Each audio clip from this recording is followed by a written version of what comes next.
ഞാൻ മരിച്ചാലും എനിക്ക് നിന്നെ മറക്കാനേ പറ്റില്ല. അന്നീ വാക്കുകൾ അയാൾ പറയുമ്പോൾ നിങ്ങൾ ഒരുപാട് കോരിത്തരിച്ചിട്ടുണ്ടാവും അല്ലെ? അത്രമേൽ സ്നേഹിച്ച അയാളുടെ മനസ്സിൽ ഇത്ര പെട്ടെന്ന് നമുക്കൊരു മരണമുണ്ടാകുമെന്ന് ഇപ്പോഴും നിങ്ങൾക്ക് വിശ്വസിക്കാനേ കഴിയുന്നില്ല. അതല്ലേ സത്യം? അയാളുടെ മനസ്സിൽ ഇത്ര വേഗത്തിൽ നമുക്കായി ഒരു ശവക്കല്ലറ ഒരുക്കാൻ അയാൾക്ക് എങ്ങനെ കഴിഞ്ഞു എന്നോർത്തിട്ടല്ലേ നിങ്ങളിപ്പോൾ ഒരുപാട് വിഷമിക്കുന്നത്, കണ്ണു നിറയുന്നത്? നിങ്ങളൊന്ന് ആലോചിച്ച് നോക്കിയേ. അയാൾക്ക് ഹർട്ടാകുമെന്ന് കരുതി നിങ്ങൾക്കിഷ്ടമുള്ള ഒരുപാട് കാര്യങ്ങൾ വേണ്ട എന്ന് വെച്ചിട്ടില്ലേ? പക്ഷേ എന്നിട്ടും അയാൾ എന്താ ചെയ്തിട്ടുള്ളത്? നിങ്ങൾക്ക് ഹർട്ടാകുമെന്ന് 100% അറിയാമായിരുന്നിട്ടും നിങ്ങൾക്ക് വിഷമമാകുന്ന ഒരുപാട് കാര്യങ്ങൾ ചെയ്തിട്ടുമുണ്ട്, ഒരുപാട് കാര്യങ്ങൾ പറഞ്ഞിട്ടുമുണ്ട്.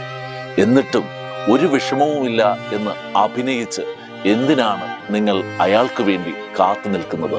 ഞാനൊരു കാര്യം പറയട്ടെ, നിങ്ങൾക്ക് ഹർട്ടാകുന്നുണ്ട് എങ്കിൽ എത്രയും പെട്ടെന്ന് അതിനനുസരിച്ചുള്ള ഒരു തീരുമാനം എടുത്തേ മതിയാകും. കാരണം സെൽഫ് ലവ് എന്ന് പറയുന്നത് അത്രമാത്രം ഒരാളുടെ ജീവിതത്തിൽ ഇമ്പോർട്ടൻ്റ് ആണ്.